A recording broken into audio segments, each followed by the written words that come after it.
What did it occur? Dressed as a little shouty. Just kidding. I'm dressed as hiding my pink eye. And a little homage to Tony Taters, as he's something I feel like he would wear. We are going to have a co host today. I'm going to bring him in now and I'll let you see for yourself.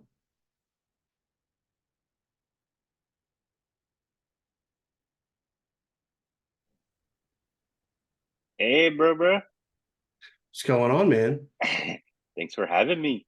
Oh, God. We sticking with the accent the whole time. Oh, we're gonna try. We're gonna try. It's a good look. What are we going for? It's a cholo. All right, there we go. Yeah. All right. All right, well, we're gonna have a little fun. I haven't had a pod in the last few weeks, but we're gonna get into it. Break down a few things of where we are and go from there. So, Happy first Hall thing, yeah, Happy happy Halloween. Halloween. I did not open with that. We did not open with that. You're right. But yeah, so let's take a look at the standings here. Um, Mr. Mhm. Cholo, would you like to talk about your season so far? Oh, pure domination. Pure domination. I mean, 7-1, I believe, right now. I Yep. mean, it's almost a joke. It's not even competitive. I get these crazy trade requests because everyone wants to pick apart my beautiful team. But Yeah, and I mean, looking at your points for and points against, you're certainly putting up a good bit, but you're not getting much of a fight out of people. yeah. Least points against, so it kind of has been a little bit blowout sessions for you. But but yeah, any other thoughts of anyone that's like kind of in the top that you think is going to slide? Some people you think you might move up, anything like that? Well, there's a couple of teams that scare me. Bucha. Uh, I'm not worried about Mudang. Um, let's see. I think Rock Boys is overrated. And I think Coleman. Coleman's a little scary. Yeah. So right now, Coleman and Bucher would probably be the two, or Dose, may I, There you go. that I don't want to see in the first round. Understood. Yeah, I think you could see those teams definitely sliding up the board here. Um, I think Ed's kind of cemented himself as a guy that's going to be in the top three. So it's just a matter of if Mike and the Rock Boys will hang up there, which I don't have. Well, let's see where Mike's at here. I mean, Mike's not scoring a ton, right in the middle. So we'll see. We'll see. Yeah. Uh, Projections here. It's fun though, man. Like just taking a look at this real quick. I mean, Justin had a horrendous start in the Pizzle squad. All of a sudden, not much, but they do have some life.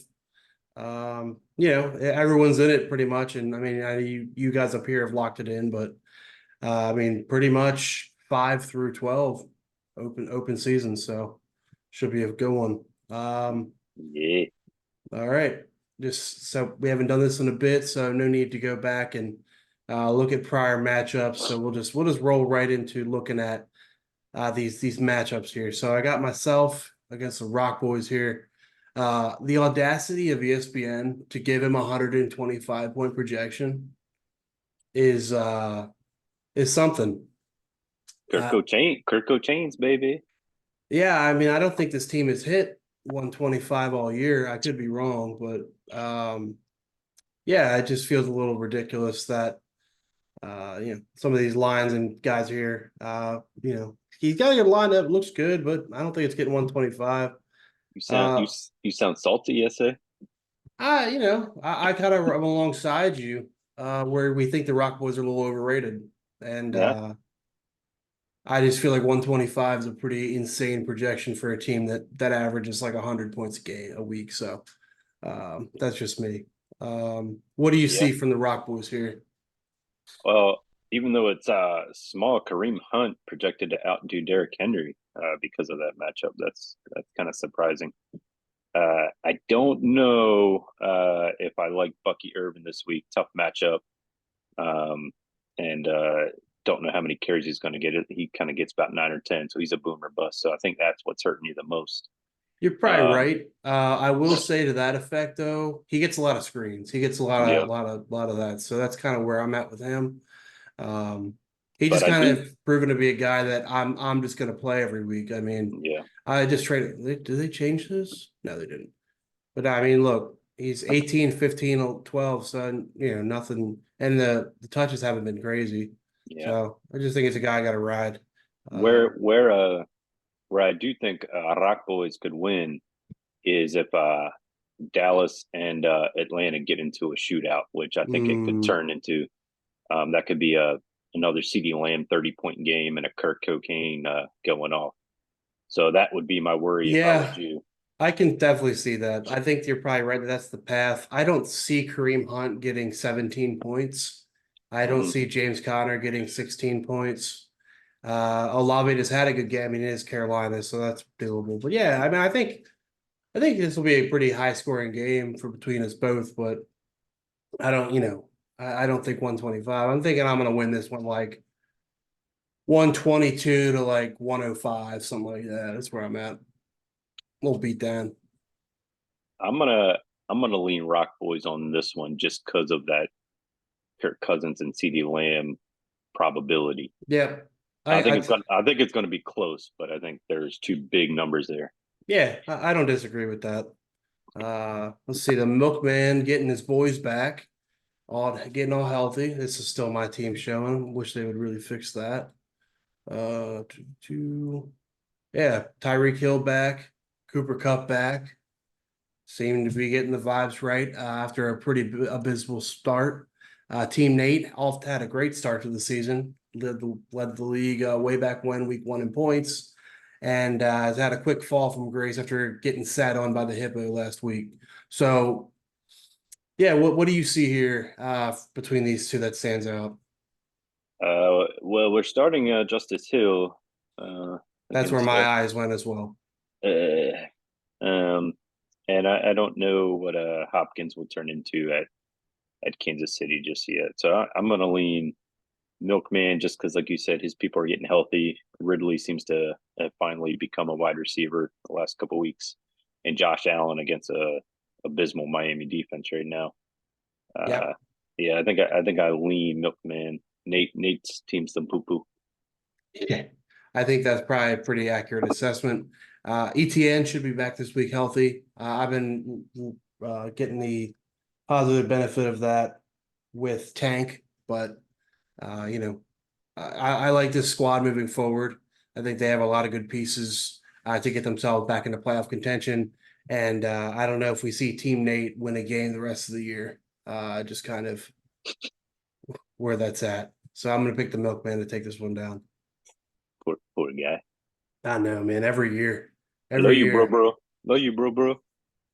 All right, we got two of the fan favorites here. We got the rear view camera, Ed Reglers, and the risky dipper, Mike Cates. Um, Looking to see. I mean, I think these lineups are probably set. Should be a pretty fun one.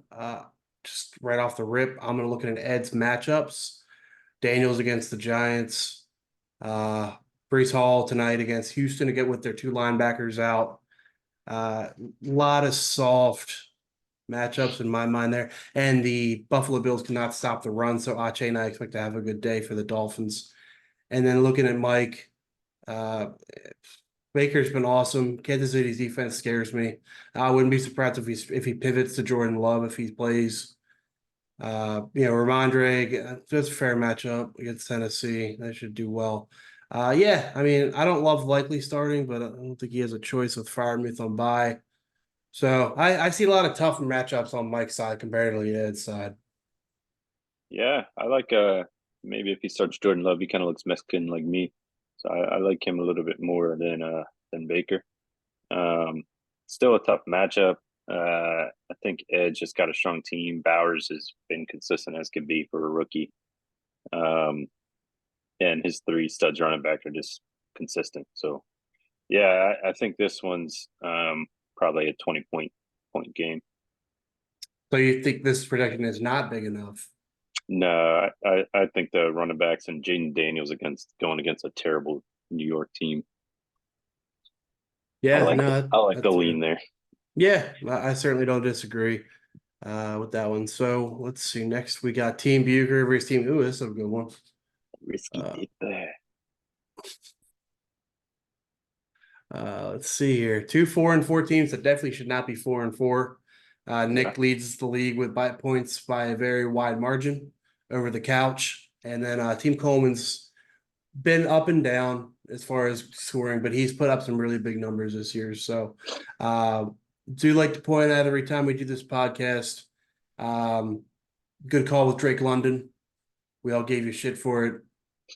Seems to have worked out. Wide receiver Num- 7. Number 7 receiver. Yeah, for what, an 8th round pick? That ain't bad at all. Yeah. So, but looking at the matchups here, Team Bucher, man, Puka slotted back in on that interesting trade with the Pizzles, starting to make Team Bucher's team look a little ridiculous. Laporta, we'll see. Divisional matchup. He has both the Bengal boys in there against the Raiders, which I think is probably a pretty good assessment. And then Kyler against Chicago has been playing great ball. So can't really go wrong. I mean, you could look at his bench, on his bench and start any of those guys and feel pretty comfortable with it for the most part. Garrett Wilson on the pine, which is interesting. That's just too many. I don't know about that trade. What were your thoughts on that trade when that went down? Well, after a couple of games, it looked pretty even to me. Yeah. Fizzle got some points out of that. So I didn't like it at first, but I mean, it wasn't something I would have even vetoed. I think it was No. it And was fair in the name of trades. that's how I looked at it. Once I kind of looked at it, I was like, these numbers make sense. Unfortunately, obviously Godwin goes down for the year, so now Yeah. it looks terrible for Justin. But at the time, I think it was a pretty good trade. But now Nick's just got this pretty ridiculous lineup he's going to throw out every week. Look at Coleman's team, really strong running backs. Very happy to get Bucky Irving off of him. And does have my boy Cortland in there against their shitty Ravens defense. So that should be a good matchup for him. A lot of bad defenses on this side.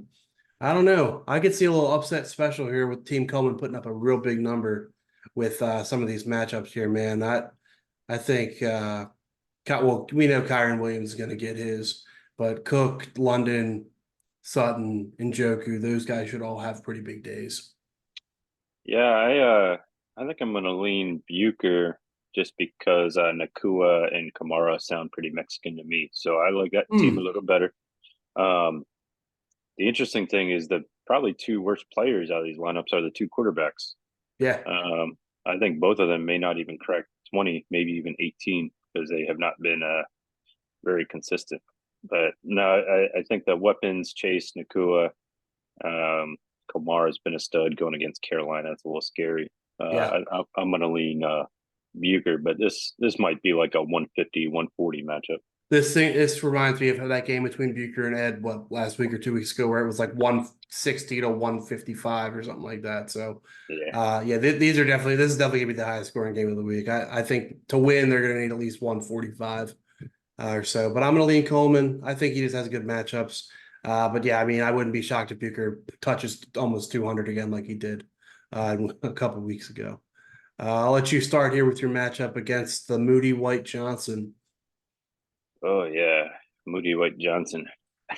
Finally get my revenge on the white man. Moody White. Uh, so I Feeling good about that one.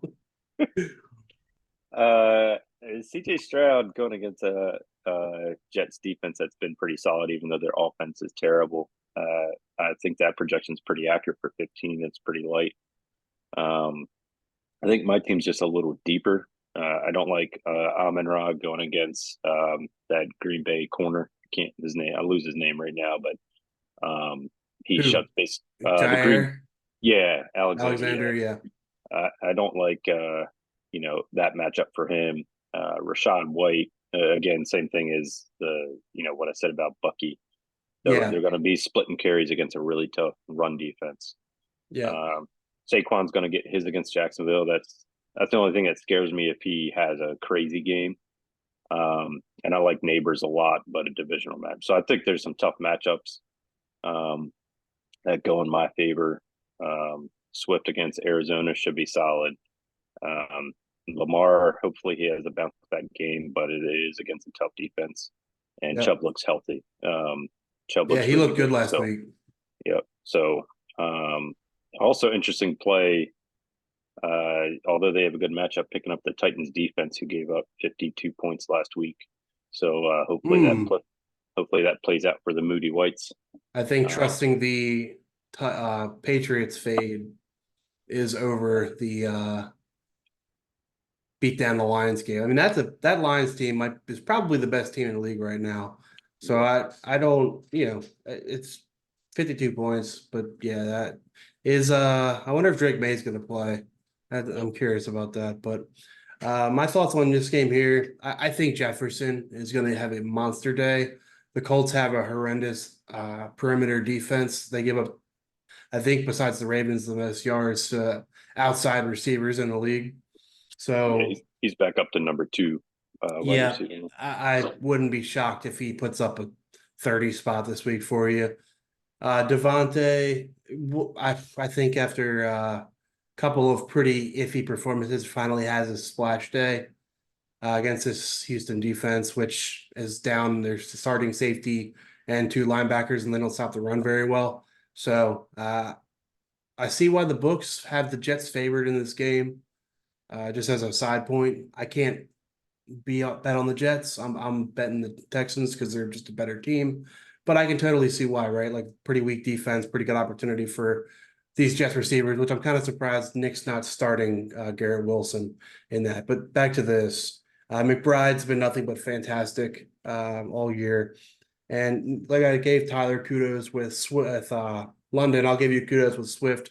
Did not start that way until we made that little side bet, and then and then I've been eating it since. So that was pretty good, man. But yeah, Jacobs has been a really pleasant surprise in Green Bay.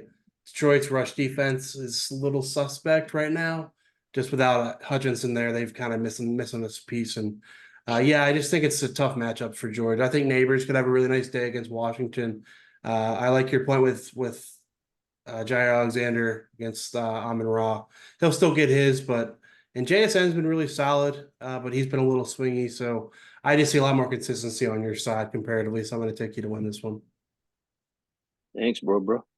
8-1 after 2 pretty abysmal years in this We, league, we back on top. and we got the shitstorm of the week, Oh, a poo battle versus for poo. last place. One Uh, turd versus another. uh, well, we have a lineup sub here. So who's Wazinski going to put in for Debo? Is he Probably giving up? Pittman or Worthy, and then he needs a defense as well. So I got some work to do there on the managerial side of things. And I think Pizzle's probably got his squad locked and loaded. Boy, this is going to be a good one. This might be a 65 to 75 score. Yeah. Rodgers tonight against Houston, kind of the same point. I think could be a decent spot for him, but he hasn't really been that good this year. So I'm not going to bank on him putting up 20. So this projection of 14 feels very appropriate. Brian Robinson Jr. has been fantastic. So I think that's a really good play. Yeah, just a lot of kind of just guys, right? Not a lot of like firepower on this Mind Goblin squad right now. Looking at these where these players rank, I mean, his highest ranked player is what 12th of the position with Trevor Lawrence. So yeah, Yep. it's not going to do it. And then looking at Pizzle, um, yeah, Mixon should have a good day today. I think too. That could be a really good start for him to, if he could put that here, projected at 17 and a half. That feels like a little aggressive. But I could definitely see it. Yeah, Keith, I think even after Goblin puts in some subs, I think Pizzle would probably still get this just with Burrow I and think Mixon on so. top. That's where I'm at. Yeah, I like these matchups. I don't love McMillan against Kansas City, but someone's got to catch the ball for the Bucks. So why not him? I mean Sterling Shepard off the same situation because he's on the Bucks too. Raymond McLeod been pretty solid. I'm surprised he's been riding with him. I'm surprised he didn't stick with him. But yeah, and JMO, who can't stay out of trouble, still find himself on the roster here. But yeah, I mean, obviously two teams this season hasn't gone the way they've wanted to. Goblin with no CMC, Pizzle with a slow start. But I think Pizzle rides into the sunset, asserts himself in there, and buries Goblin in the basement. Ooh, a little scary. Is that where you're at, Pizzle? Yeah, I think he's going to end up taking that game. Burrow's still having a good year, even though their team sucks. But Yep. Yeah, so we looked at the standings. We'll do a little fun exercise if the season ended today, where we would be. So, you know, Team Coleman, like you kind of pointed out, man, Team Coleman and Team Bucher being bottom seeds, that's definitely something that I think a lot of people don't want to see. Yourself and Ed probably included in that, or is probably who I would say, because I definitely see you guys being top four teams by the end of the year, but we'll see. We only got, what, 6 weeks left? well, I mean, even after this, if you go to the playoff projection, 3 through 7 are all going to move this week. So it'll look very interesting with some of the matchups that we have, having what, 3 really strong 4-4 teams. Yeah, yeah, and yeah, yeah, I mean, I'm looking at the points for, like, for example, well, yeah, I mean, I don't know how that I have the same record as these two teams, but I do. So I'll certainly take it. But I mean, I Power have of the pretty good points. hippo. Power of the hippo. Yeah, man, fourth in points for. So riding the coattails of Derrick Henry, so we'll take that. But it's been a fun ride, except when they got 11 carries last week. That wasn't that fun. But yeah, man, I think, yeah, Coleman. And I think the Milkman could find themselves sliding up into this middle conversation by the end of the year too. Um, and I think it might be Jay Pizzle looking from the outside in as Yeah. that 9 seed, because right now this is where we are. I mean, I not to speak terribly on people that I know don't watch the podcast anyway. But Mind Goblin and Team Nate, I think your season's over. Milkman's going up. Who's going down though? I mean, You I almost made think you almost made me spit out my Modelo. I mean, realistically, though, I mean, I think these 9 teams, you could make a case that they could beat anyone any week. So So, I think Milkman's probably going to overtake Moody this week. mhm. Moody's the AC. They have the same record right now. So if Milkman wins a couple, he'll start to get up to 7 and 8 territory. Yeah. And I think he's going to be hindered by his slow start with his points for as far as tiebreakers Yeah. go. But yeah, should be interesting. Should really start to see some separation here. Let's see what ESPN thinks. These things are always so shitty. Yeah, look at you, all the way up there. Good Lord. All the Mind way up to the Goblin went sky. from third to yeah, there. That's not great. But yeah. Anyway, anything fun with the kiddos for Halloween? The boy's being Sonic. The little Nina is being a puppy. I think we're just going to do some trick or treating in the neighborhood tonight, and then we're going to a bed and breakfast for the weekend with Christine and Scott. Oh, well, that's very So, fun. Yep. What are you doing? Just watching kids walk up to your door and not answering it? Pretty much. I don't want to infect them with my disgusting disease from eating ass, I guess. I don't know. But yeah, Be man. slap, be slapping them cheeks. But yeah, hopefully we'll get the pod rolling again in the second half of the season. Got some good energy today. Oh, you even trimmed up the beard there too, huh? Left a little Yeah. soul patch. That's Yeah, it nice. grows in like this, man. You got the hedges out. All right, man. Well, any closing thoughts for everyone in the league? Yeah. Vote Kamala. Keep me in the country, dog. There it is. All righty. See you next week. Peace, home.